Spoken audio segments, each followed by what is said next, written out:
Today, senior officers of the Belize Police Department participated in a one-day workshop at the George Price Center in Belmopan. They were sensitized on how to deal with mentally challenged individuals who are accused of committing a crime. We spoke with Nurse Eleanor Bennett, the coordinator of mental health services at the Ministry of Health. One of the things that we're also doing is clarifying the legal responsibilities of the police as it relates to levying charges against persons with mental health issues who commit crimes in the community. So the discussion right now that we're having is what happens first. Is the person charged first and then taken for evaluation, or is the person evaluated first and taken and then charged later on, depending on their mental health diagnosis?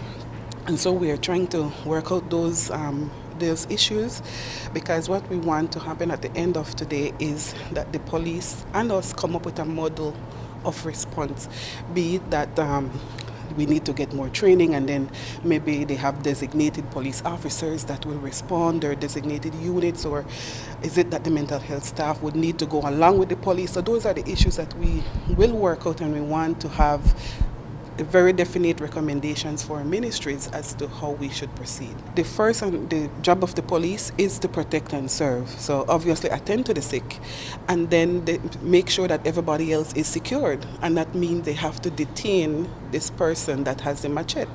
Doesn't matter if the person has a mental illness or not. It's outside the diagnosis. I mean, if you or I chop up somebody, we don't have a mental illness, the police still have the responsibility of ensuring that everybody is safe. So the first thing, the police in this case should not make any distinction related to the diagnosis of the person. There are specific police procedures that must be followed, and it doesn't say that police can decide that based on their assessment of a person's diagnosis that they will decide not to secure the situation or intervene, or they will decide not to do something in this situation. Last month, we reported that one John Dawson, a mentally ill man from Scotland Half Moon Village, was accused of burning down the home of 33-year-old Denise Lodge. Back then, Senior Superintendent Edward Broster told the media that Dawson would not be charged due to his mental condition. Dawson was also not charged for the injuries he inflicted on 2 police officers who apprehended him. Bennett told us how police officers should have treated that situation. Procedure. The law says that if the police comes across somebody that they think is mentally ill, it says that that person has to be detained. So he's saying once that person is detained, it is the magistrate that gets to decide what's the future for that person as it relates to the law. So the police have to detain.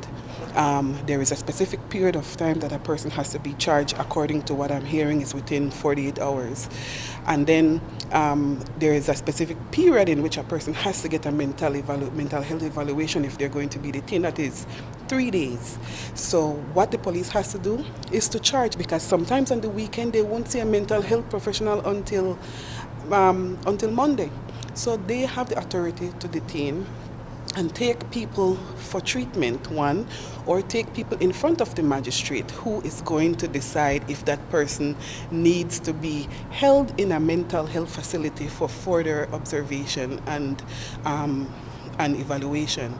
And then a charge can be, and then the magistrate will decide what happens to that person afterwards. Similar training workshops will be hosted for officers of the Belize Coast Guard as well as the Belize Defence Force.